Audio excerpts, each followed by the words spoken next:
Okay, PowerPlay, give and go, sequence number 4. This is the original animation without edit. We'll just play it.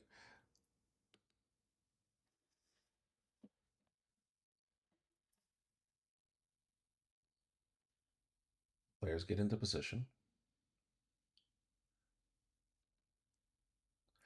This was born out of the 4-on-4 during COVID, this particular sequence. So you only see 4 players on the ice, but um, it's still relevant today, whether it's 5-on-5 or power play. Okay. You might not see a full completion or execution of this particular drill. It's quite complicated.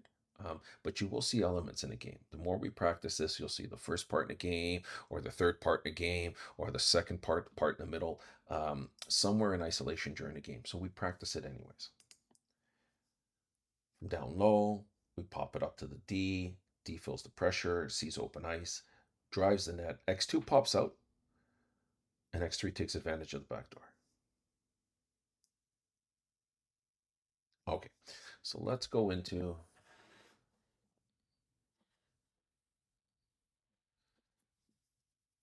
a little bit of an animation with more explanation. Now, I've added the 4, in this case it's coaches, but the 4 players from the other team, just so that you understand what some of the elements of the drill are. Sometimes there are elements in the drill that you kind of gloss over, you smooth over, but what you're not understanding is in a real game, things are happening, and you won't be able to do some of the things you do at practice when there's no opposition, okay? So I put the opposition in, and I'll pause it between elements. I'm sort of moving our team and the other team in sequence. So we've paused it. So the box hasn't moved, but the box will have to move, right? The box will have to adjust to the fact that our power play is now down low, and it will pull the box lower. That's important because the box is coming lower and you are in transition to come up higher. That's a transition that we need to take advantage of. So the box gets into the position. There'll be a pause here. We begin our transition to up high. Now, this is where traditionally our player will hold on to the puck till they get to the hash mark and then give it to our defenseman. But that's not ideal. Right now, the box just finished coming down low. As soon as we can, if we can give them a little bit of whiplash and send the puck up high, then what will happen is the box has to adjust quickly and move up high. They just finished down low. Now they're going to have to move up high. And then we try and take advantage of that transition again. So we send the puck up to the D. The box transitions a little bit. Okay. We still move into position. We slide across. You can see the box. The box made their adjustment. Okay. Now, if the D were to pass back to X1, the box is in complete formation and really nothing changes. We could take advantage of the seam, not a problem, I get it, okay? But what we want to do is we want to break the box a little bit, okay? So they went down low, they just finished coming up high, we slide across. Now we're squeezing them into the middle because if you're trying to split these 2 players, both players tend to pay attention to you. And at the very least, what they do is they turn to the inside. So this player will turn to the inside, leave her back to this player. This player will turn to the inside, leave her back to this player. Okay? So you're beginning a sequence that's going to try and take advantage of them. Off we go, and we're blocked. But that's okay. We want that.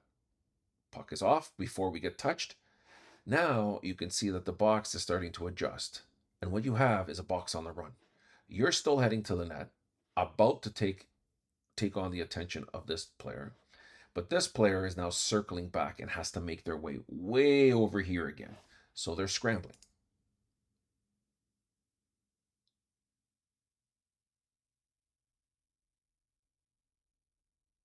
So that's a completion of what the box might look like in a second or so. Now, if I'll backtrack just a little bit, here we are. Okay.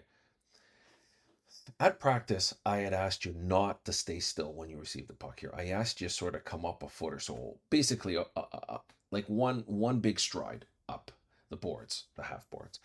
And many of you took that as permission to say, not permission, but instruction to continue this path up front.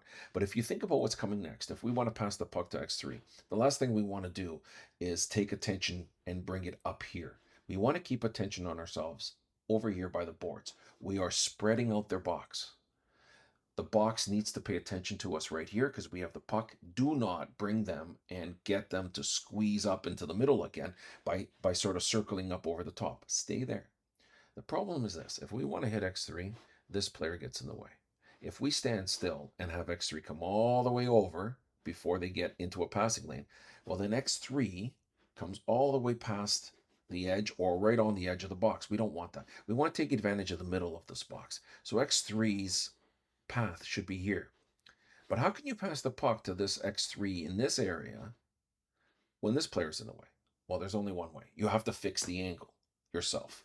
So you pop up here, and now the angle becomes better. That's all. But you're still wide because you want to keep her wide. So you popped up, X3 comes over. X3 gets the puck, tries to take advantage of the space in the middle. And if you hadn't noticed, we don't need two players in front. Okay. Sometimes it's okay. I'm not saying it's bad. It's not bad. Having two players in front is a lot more players than we had in the past tournament. Okay, where we rarely were screening. Okay, the thing is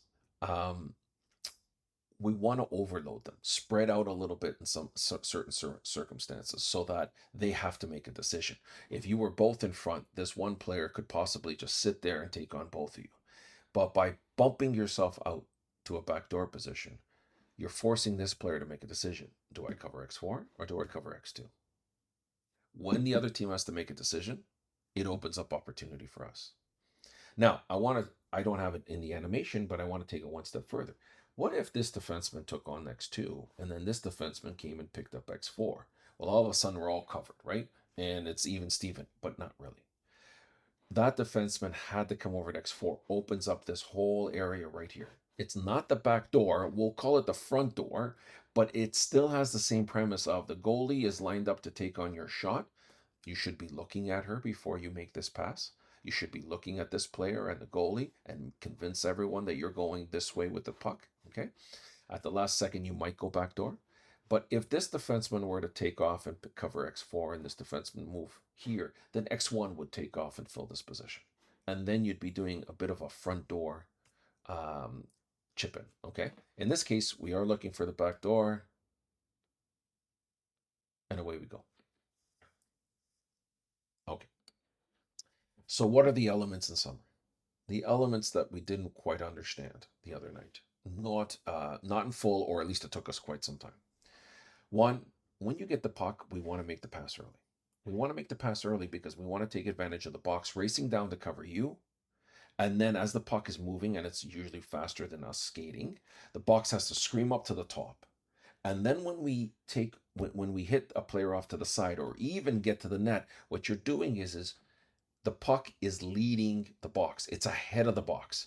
The puck was here, box is coming down low to catch up to you. The puck is here, the box is coming up high. But by the time they come up high, the puck is already gone. It's either on the net or it's here. So that way, the box is always moving. Now, in this case, we had a defenseman sort of trying this defenseman X4 come through the middle, took on the attention of both these players, sort of squeezed them in the middle. The puck pops out wide, almost like basketball, right? You're squeezing through the middle, pop out wide for that 3-point shot. Okay? Now, this guy has to come from the middle, scream out there. And before they even get here, the puck is up here again. And that allows us to take advantage with this back door. So you're always moving the puck ahead of where the box is so that the box is chasing. And when the box is chasing, we have opportunities.